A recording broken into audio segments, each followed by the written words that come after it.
Donc pour la prédication, Olivier m'a demandé de lire plusieurs passages. Le premier se trouve dans l'évangile de Jean, au chapitre 1, les 5 premiers versets, et ensuite du verset 14 au verset 18. Donc évangile de Jean.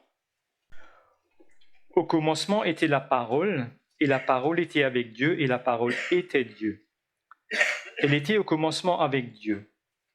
Toutes choses ont été faites par elle, et rien de ce qui a été fait n'a été fait sans elle.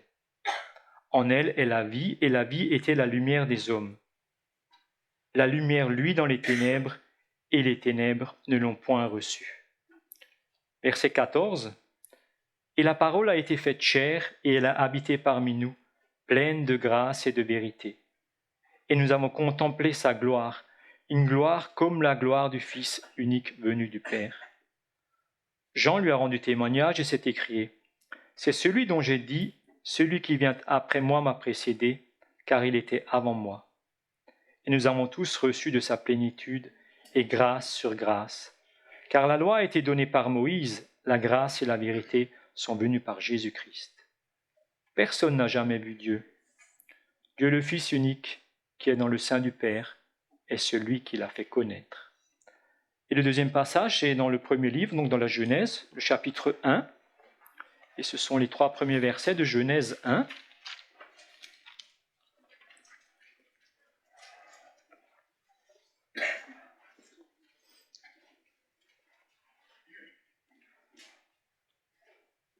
Genèse 1. Au commencement, Dieu créa les cieux et la terre. La terre était informe et vide. Il y avait des ténèbres à la surface de l'abîme, et l'Esprit de Dieu se mouvait au-dessus des eaux.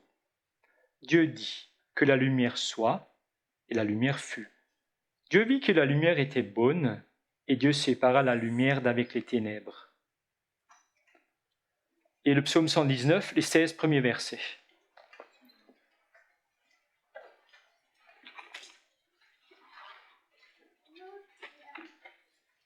Psaume 119.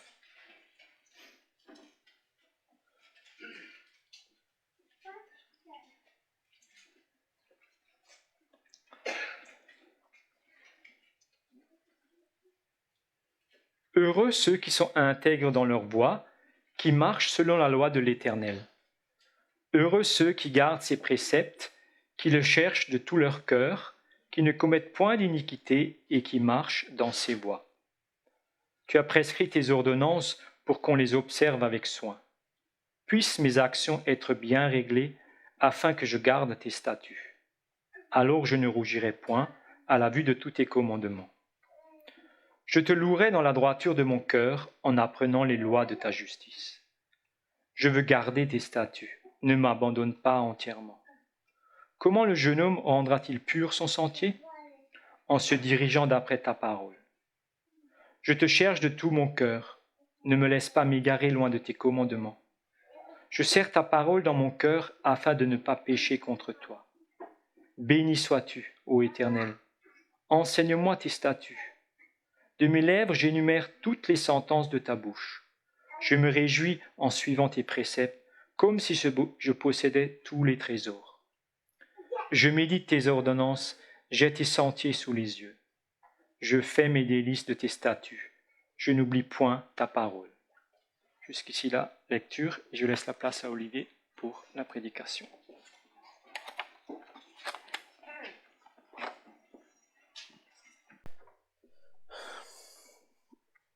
Alors avant de commencer, j'aimerais vous dire, chers visiteurs, chers amis, chers frères et sœurs, chers téléspectateurs qui êtes avec nous au travers de l'Internet, d'abord bonjour. Et ensuite, je voudrais également vous souhaiter à tous une bonne année 2023. Que ce soit une année de grâce pour la croissance spirituelle et pour le salut des âmes. Cette année 2023 a déjà apporté depuis hier soir, je pense pour vous aussi, tout un défilé de souhaits pour cette nouvelle année. Bien souvent, ce sont des vœux de joie, de bonheur, d'amour, de paix, sans oublier les vœux de santé, parce que On nous dit toujours, c'est important la santé. Et je ne souhaite pas critiquer ces vœux. Mais en y réfléchissant un peu, il faut accepter deux grandes réalités.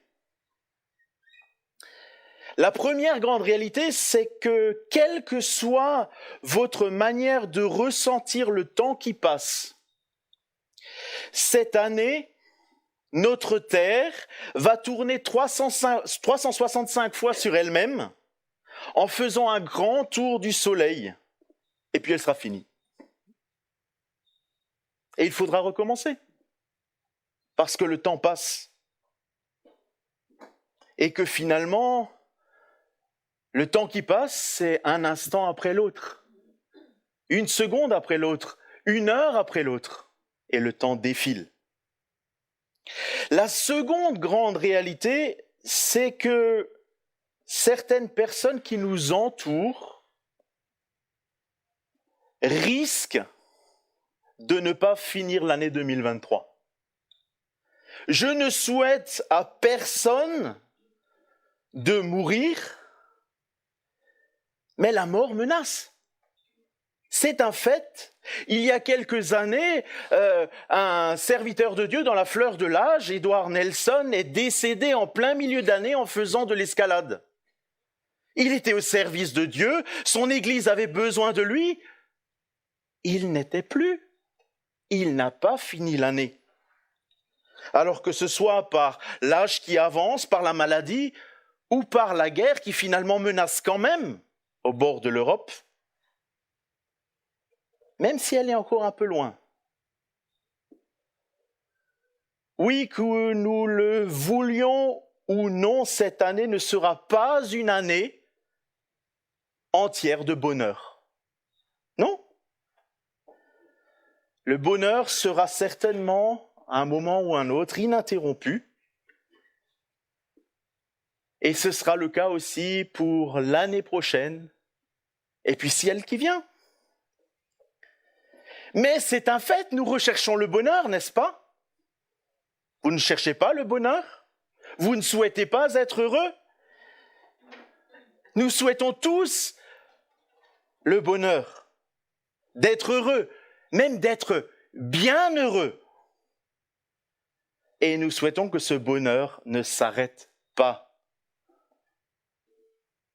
Alors, pour parler du bonheur, tout à l'heure, notre frère Pierre nous a lu 3 textes. Tout d'abord, le premier texte de Jean, qui dit qu'au commencement était la parole. Cette parole était avec Dieu. Elle a été faite chair, a habité au milieu de nous, pleine de grâce et de vérité. Je vais vite. L'apôtre, inspiré par le Saint-Esprit, ajoute: nous avons contemplé sa gloire, une gloire comme la gloire du Fils unique venu du Père. Et un peu plus loin, verset 16, et nous avons tous reçu de sa plénitude, et grâce pour grâce, car la loi a été donnée par Moïse. La grâce et la vérité sont venues par Jésus-Christ.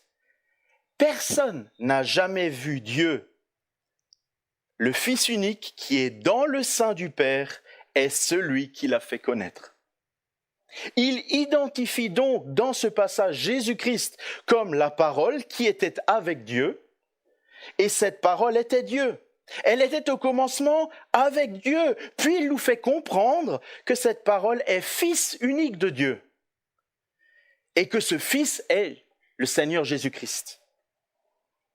Nous pourrions encore relever beaucoup de choses. Nous n'en avons pas le temps. Alors je relèverai encore une chose. Verset 3, toutes choses ont été faites par elle, et rien de ce qui n'a été fait sans elle.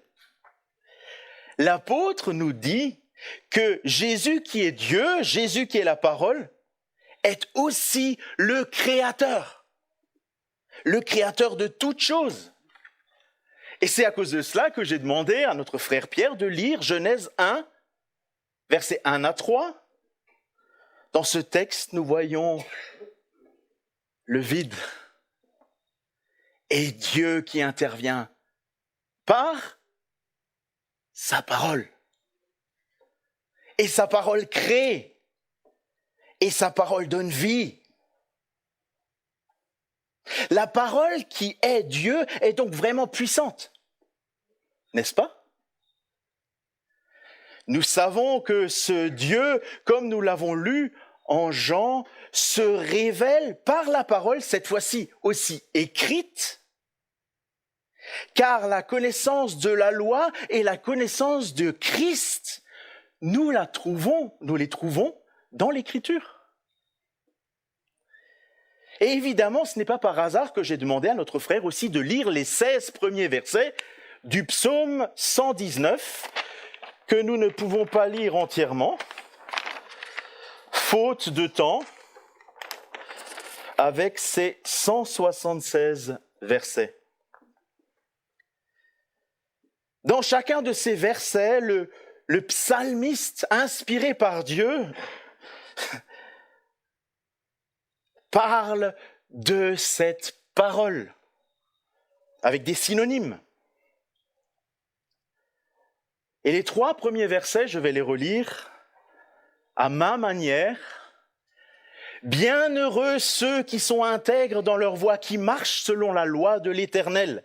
Bienheureux ceux qui gardent les préceptes de l'Éternel, qui cherchent l'Éternel de tout leur cœur, qui ne commettent point d'iniquité, mais qui marchent dans les voies de l'Éternel.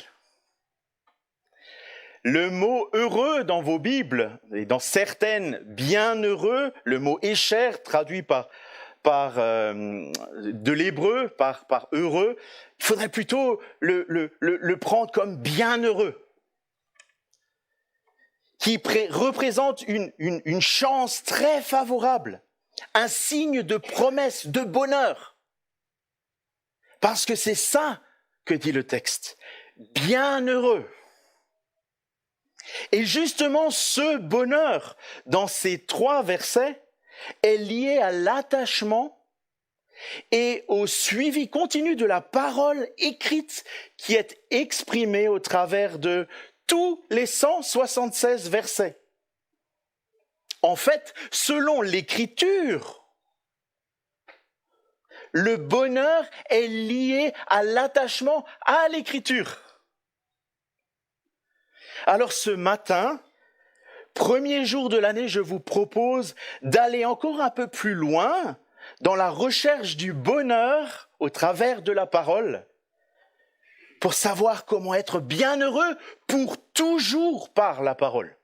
Et c'est le titre de mon message. Et pour avancer dans ce message, je vais prendre un autre texte, aussi bien connu et aussi dans les psaumes, le psaume 1er. Que je vais lire. Bienheureux l'homme qui ne marche pas selon le conseil des méchants, qui ne s'arrête pas sur la voie des pécheurs et qui ne s'assied pas en compagnie des moqueurs, mais qui trouve son plaisir dans la loi de l'Éternel et qui la médite jour et nuit. Il est comme un arbre planté près d'un courant d'eau qui donne son fruit en sa saison et dont le feuillage ne se flétrit pas. Tout ce qu'il fait lui réussit.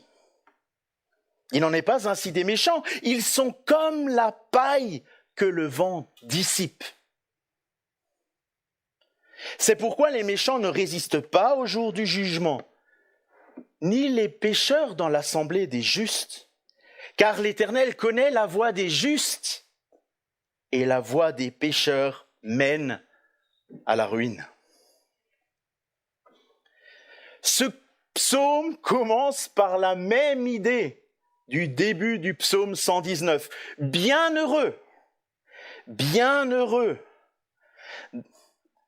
Et je vous propose de le traverser au travers de 3 points.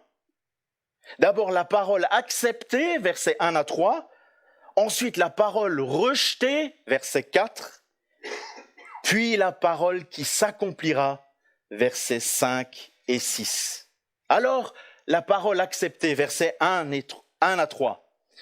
Et vous l'aurez remarqué tout de suite que Dans les versets 1 à 3, le bonheur est d'abord sous un regard négatif. Et puis sous un regard positif, versets 2 à 3. Sous un regard négatif en fuyant le mal. Si vous voulez suivre les règles pédagogiques actuelles, il ne faudrait, selon le monde, jamais être négatif dans notre enseignement et dans notre pédagogie, ni dans nos corrections. Or, inspiré par le Saint-Esprit, l'auteur du psaume lie le bonheur, la bénédiction de Dieu à des actions qui sont exprimées négativement. Bienheureux l'homme qui ne marche pas, qui ne s'assied pas, qui ne s'arrête pas, qui ne s'assied pas. S'agit-il de s'arrêter là? Point d'interrogation. S'agit-il de ne pas marcher dans la rue car il pourrait y avoir des méchants? S'agit-il de ne plus s'arrêter car on pourrait s'arrêter auprès de pécheurs? S'agit-il de ne plus s'asseoir car sur le banc public à côté de moi, il pourrait y avoir des moqueurs? En fait, le texte de ce premier verset nous invite à fuir le mal. Et à fuir le mal du méchant qui revient au verset 4. En fait, le texte, par la négative, nous invite à rechercher l'inverse, à marcher avec bienveillance et rechercher le bien, à nous arrêter pour proclamer la justice et à rechercher le respect et le bien. Bref, rechercher le bien, faire le bien, et pour cela, éviter le mal. Le psalmiste va même un peu plus loin, au verset 2, parce que comment cet homme peut-il encore mieux fuir le mal? Eh bien, en trouvant du plaisir dans la parole de Dieu. Mais qui trouve son plaisir dans la loi de l'Éternel et qui la médite jour et nuit. Pourquoi fait-il cela? Parce que le bonheur, comme nous l'avons vu dans le psaume 119, est lié à l'attachement à la parole écrite. En effet, notre ami du verset 1er du psaume 1, non seulement fuit le mal, mais il se plonge dans la parole écrite. Et comment fait-il pour en être imprégné? Nous avons beaucoup plus de grâce que les personnes à l'époque de ce psaume. Parce que nous avons des exemplaires à la maison. Mais en ce temps-là aussi, il s'accrochait à la parole autant qu'ils le pouvaient et ils essayaient de la mémoriser. Alors en effet, il ne s'agit pas de ne plus dormir, ce serait de la folie. Mais je vous pose une question, comment on apprend un texte par cœur? Comment on apprend une récitation? Par la répétition ou en recopiant? Donc si je vous dis « Car Dieu a tant aimé le monde qu'il a donné son Fils unique afin… »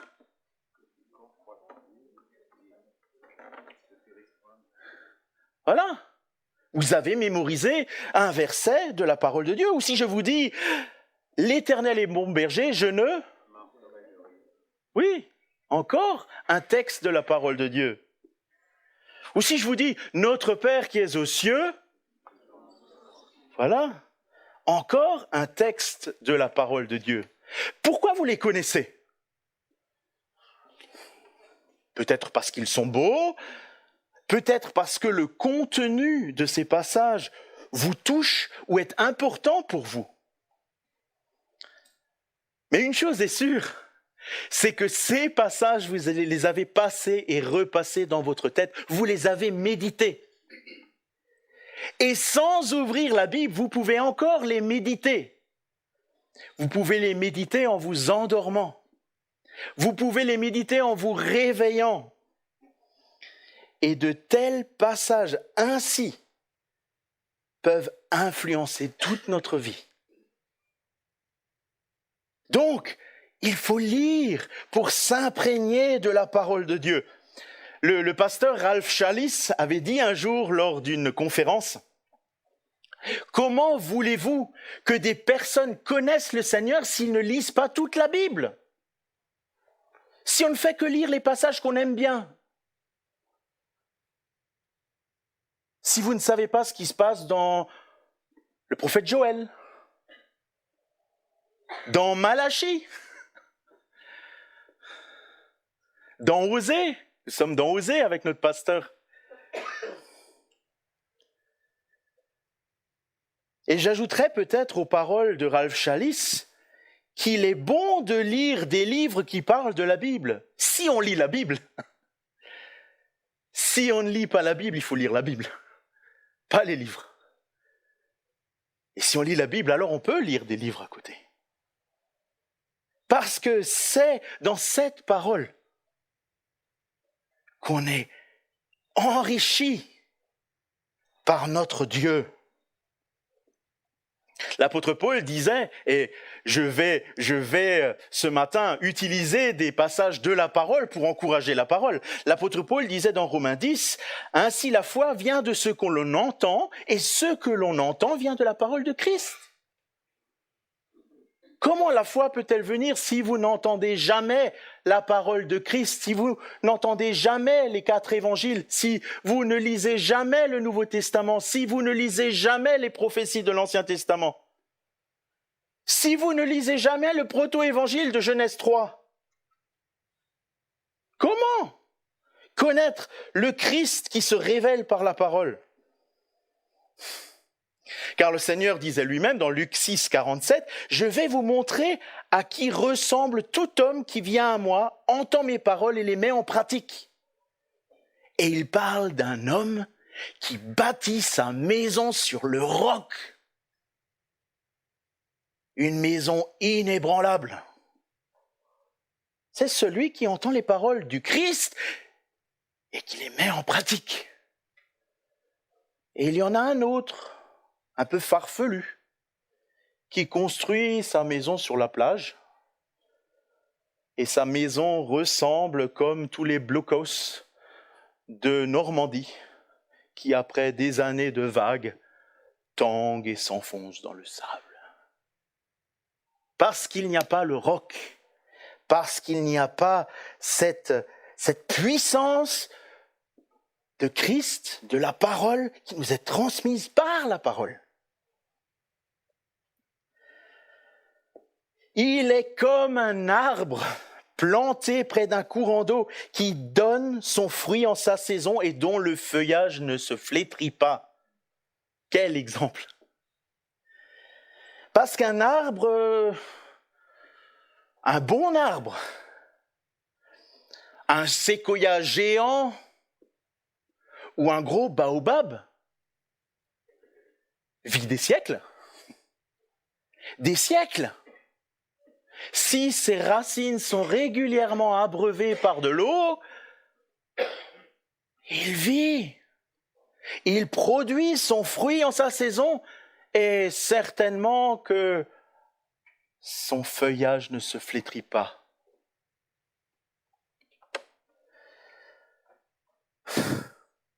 Des racines toujours en présence d'eau dans une terre riche.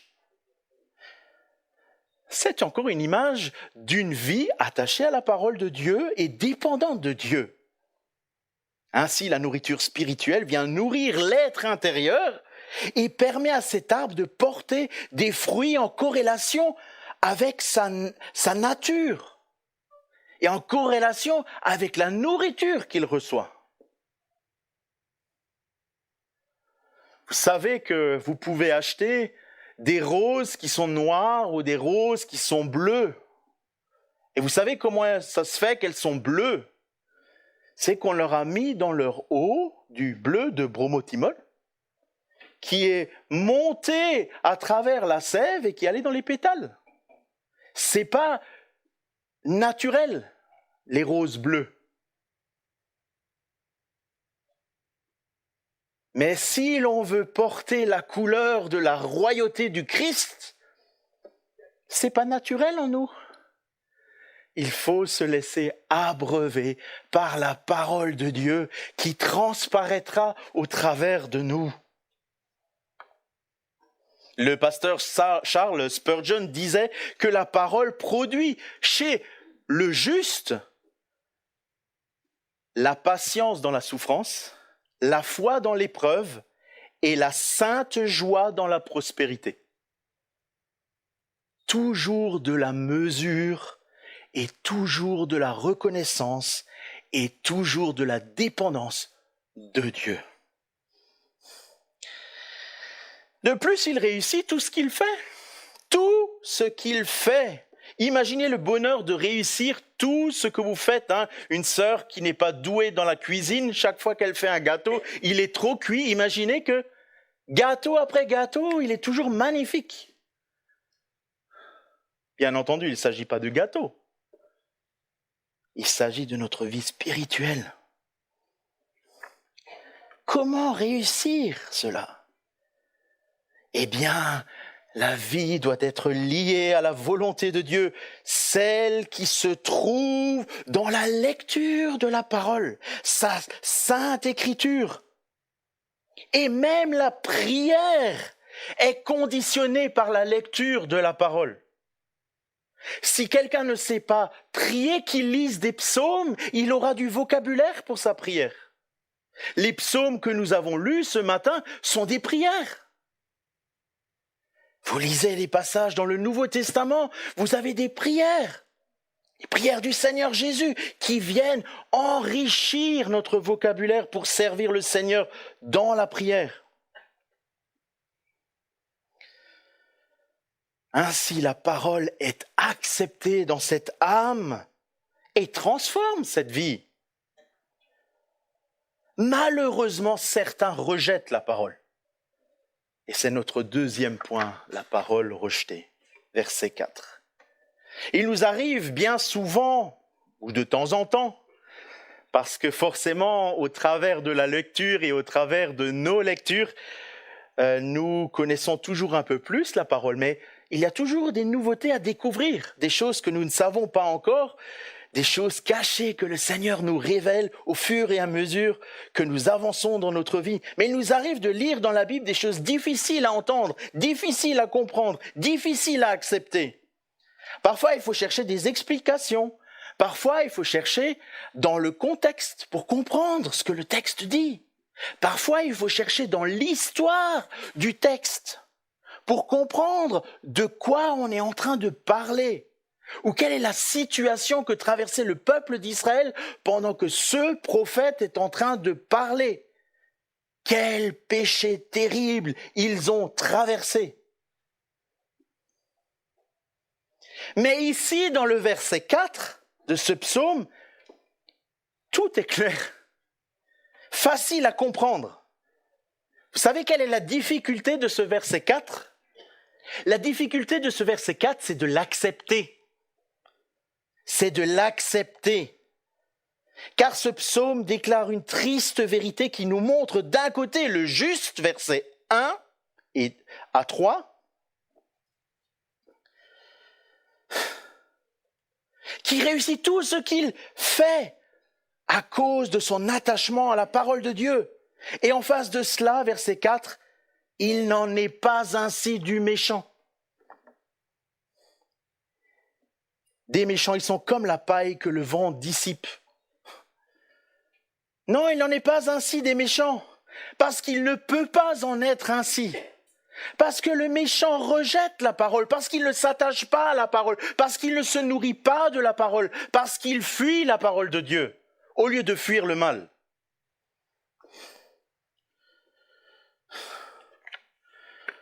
Mais on n'a pas l'impression, en effet, que certains, peut-être qu'on pourrait dire méchants autour de nous, certains pécheurs autour de nous, ne réussissent pas ce qu'ils font, n'est-ce pas ? Certains prospèrent, sont très riches. Mais sont-ils heureux ? Prenons 2 exemples. On a demandé un jour au milliardaire Rockefeller, qui est maintenant décédé, combien d'argent il faut pour être heureux. Vous savez ce qu'il a répondu? Un peu plus. Un peu plus. Était-il heureux? Non. Parce qu'il fallait toujours un peu plus. Quelle tristesse. C'est l'impression qu'on a dans le 2e exemple. La fortune qui sourit à l'homme le plus riche de la planète, ou un des plus riches de la planète, je crois que c'est encore le plus riche de la planète, le fameux Bill Gates. Vous avez tous entendu parler de Bill Gates. Sa dernière lubie, c'est d'acheter des terres agricoles. Maintenant, il a acheté 1000 kilomètres carrés. 1000 kilomètres carrés. C'est 10 000 kilomètres carrés. C'est juste énorme. C'est juste énorme. On ne sait pas très bien ce qu'il veut en faire. Mais est-ce que ça le rend heureux? Est-ce que sa vie a été meilleure? Vous savez ce qui s'est passé en 2021 pour Bill Gates? Il a divorcé. Pourtant, la famille Gates a tout ce qu'elle veut. Tout. Ils peuvent s'acheter tout ce qu'ils veulent. Ils ont des maisons gigantesques. Des maisons de la taille d'un village.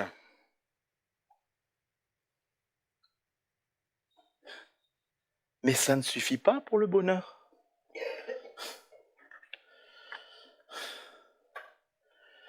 Dans la Bible, le Seigneur Jésus nous donne une parabole. Vous savez, le riche qui construit des greniers.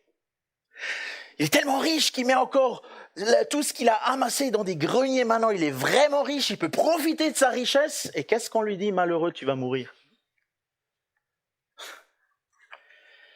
Tout ce que tu as amassé ne te sert à rien. Parce que le bonheur, le vrai bonheur, ne s'achète pas. Il ne se crée pas. Parce que le vrai bonheur est en Dieu. Cela concerne-t-il seulement le riche? Non. Ceci est aussi vrai, est autant vrai pour le méchant riche que pour le méchant pauvre. Le méchant pauvre, il n'est pas plus heureux que le méchant riche. Et la parole nous dit qu'ils finissent tous deux comme de la paille qu'emporte le vent, la poussière. Et c'est intéressant parce que le texte que nous avons lu ce matin, dans le psaume qu'a lu Pierre, il était question de ces fleurs qui sont emportées par le vent. Le vent, plus rien.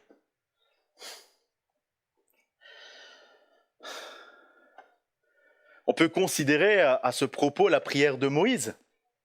La prière de Moïse, psaume 90, qui dit au verset 7, « Nous sommes consumés par ta colère », il s'adresse à Dieu, « et ta fureur nous épouvante. Tu mets devant toi nos iniquités, et à la lumière de ta face nos fautes cachées. Tous nos jours disparaissent devant ta colère. Nous voyons nos années s'évanouir comme un son. Tous les jours de nos années s'élèvent à 70 ans et les plus robustes à 80 ans. Et l'orgueil qu'ils n'en tirent n'est que peine et misère, car il passe vite et nous nous envolons. » Cette poussière, plus rien, comme la paille. Et c'est la terrible situation des méchants qui rejettent la parole de Dieu, qui rejettent Dieu. Ceci doit vraiment être pour chaque personne ce matin, pour chaque personne qui nous écoute, un avertissement solennel. Couvert d'or ou bien pauvre comme Job, sans Dieu, personne ne peut avoir la paix et le bonheur. Personne. Le bonheur du juste se trouve auprès de Dieu par sa parole. Et à ce stade, chers amis, Chers visiteurs, chers téléspectateurs, nous voudrions vous encourager par un texte de 2 Corinthiens 5, verset 20b.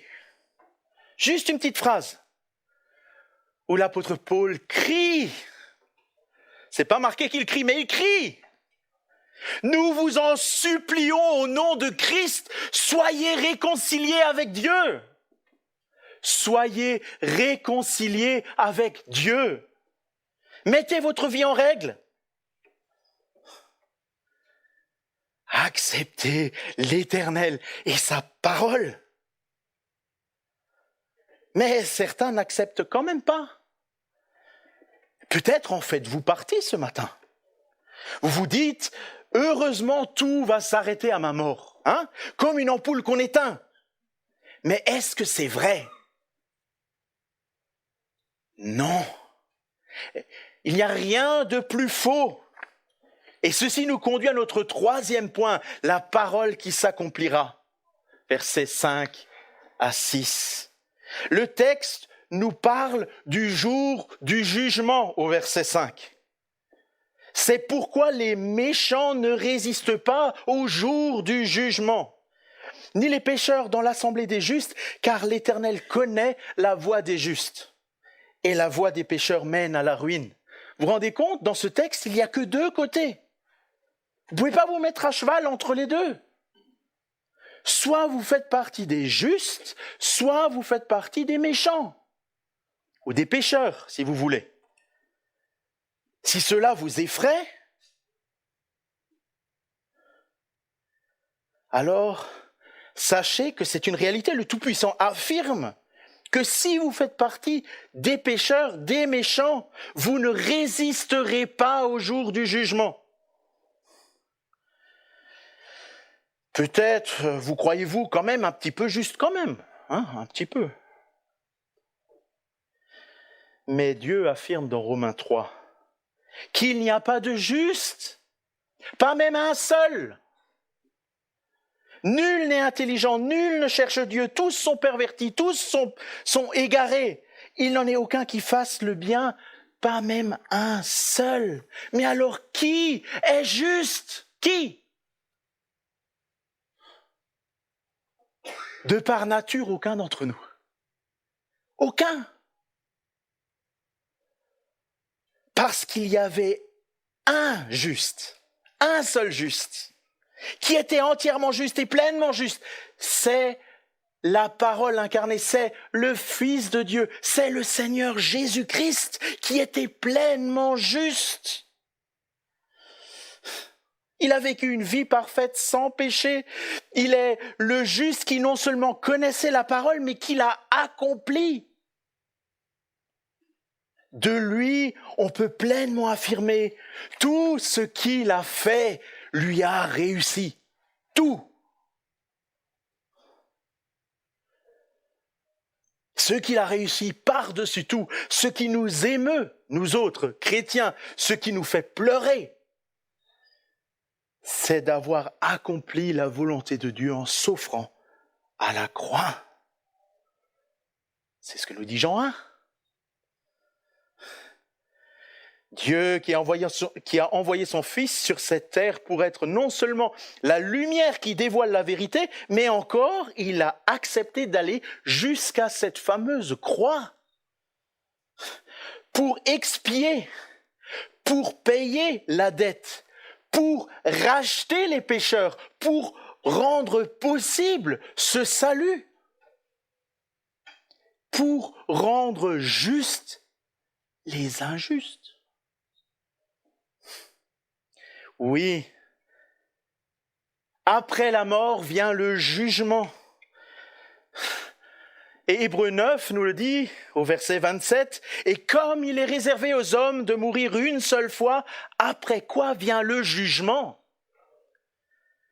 De même, heureusement c'est pas fini, de même, Christ qui s'est offert une seule fois pour porter les péchés de plusieurs, apparaîtra sans péché une seconde fois à ceux qui l'attendent pour leur salut.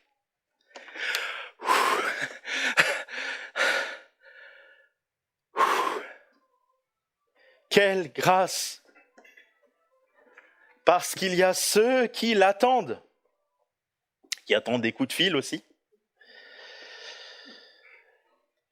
En tout cas, ceux qui l'attendent sont ceux qui lui font confiance dès à présent, dès maintenant, qui n'attendent pas, en lui demandant pardon pour leur méchanceté, pardon pour leurs péchés. Car la Bible affirme dans 1 Jean 1,9, si nous confessons nos péchés, Jésus, est fidèle et juste pour nous les pardonner et pour nous purifier de toute iniquité. Quelle grâce! C'est acquis par le Christ Jésus, Fils de Dieu, parole incarnée, Créateur du monde et Sauveur. C'est acquis. C'est fait une fois pour toutes. Nous sommes juste invités à courir à lui. C'est ce qu'il disait justement au travers de ce fameux verset. Car Dieu a tant aimé le monde qu'il a donné son Fils unique, afin que quiconque croit en lui ne périsse pas, mais qu'il ait la vie éternelle. Si cela ne vous donne pas la paix et la sécurité avec Dieu, alors rien ne pourra vous la donner. Rien ne pourra vous donner le bonheur. Rien. Si vous rejetez cela,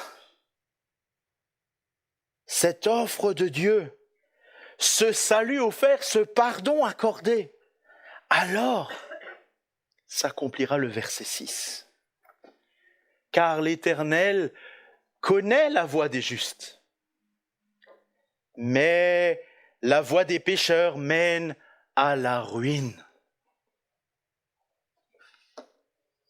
La séparation d'avec Dieu. Plus de paix, pas de pardon, que du mal.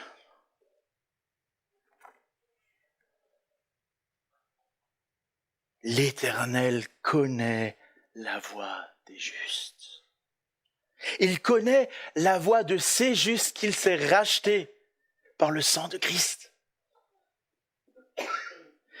Alors pour conclure, je vous dirais, chers amis, la Bible est la parole de Dieu qui nous exhorte à fuir le mal et à rechercher le bien, comme nous l'avons vu dans ces versets du psaume 1er. Pour cela, nous devons nous plonger dans cette parole et nous remplir d'elle. Il faut faire l'éponge. L'éponge. Nous remplir de la parole pour que, comme la rose bleue, la royauté de Christ transpirera par les pores de notre peau.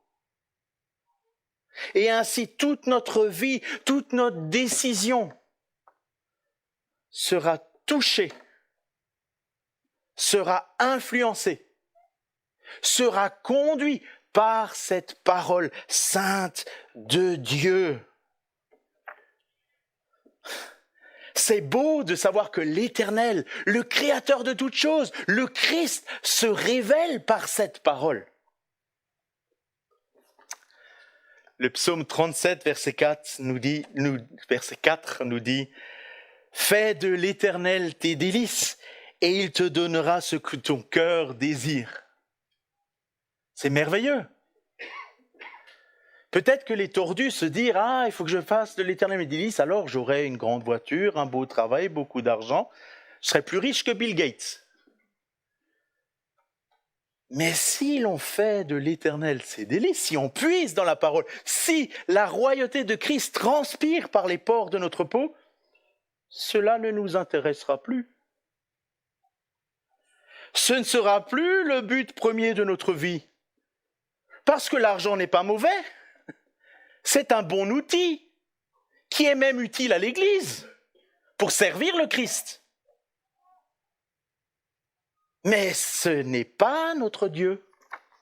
Ça reste un outil.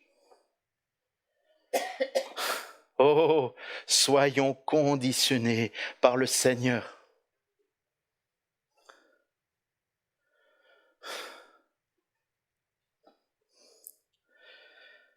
Et trouvons, selon la parole, le pardon et la réconciliation auprès de son Fils bien-aimé Jésus-Christ. Oui, je le répète, nous vous en supplions au nom du Christ. Soyez réconciliés avec Dieu. Venez à Dieu, venez à Christ. Demandez le pardon de vos péchés. Demandez à Dieu de changer votre cœur pour que vous marchiez selon ses voies et plus selon votre voie, pour que vous ayez des buts qui agréent le Seigneur, agréent notre Dieu, pour être en paix avec lui, parce qu'il connaît la voie des justes, le chemin des justes. Et en finalité, c'est ce que je vous souhaite dès à présent et pas seulement pour 2023. Je vous souhaite d'être bienheureux pour toujours par la parole de Dieu. Bienheureux pour toujours. Même s'il faut quitter cette terre, même si on passe par la maladie, même si on perd toute la richesse qu'on a. Nous ne savons pas de quoi demain sera fait.